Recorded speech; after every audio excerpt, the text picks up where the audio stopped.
Digestion is the breakdown of large molecules into small molecules ready for absorption into the bloodstream. Large molecules like starch, proteins and fats are insoluble and are too large to pass through the gut wall, so they get broken down into smaller molecules as follows. The breakdown of food is helped by digestive enzymes, which are found in different parts of the digestive system. Digestive enzymes. An enzyme is a biological catalyst which speeds up a reaction inside the body.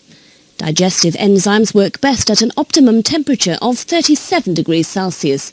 Above this temperature, the enzymes lose their specific shape and are unable to function. They become denatured. Digestive enzymes also need a particular pH to work well. Carbohydrates converts starch into glucose. Carbohydrates is produced in the salivary glands, the pancreas, the small intestine. Protease converts protein into amino acids. Protease is produced in the stomach, the pancreas, the small intestine. Lipase converts fats into fatty acids and glycerol. Lipase is produced in the pancreas and the small intestine. Each part of the digestive system has a different pH. The mouth is neutral, pH 7. The stomach is acidic, pH 2.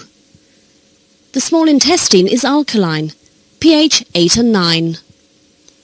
The enzyme that works in these organs works more effectively at that pH.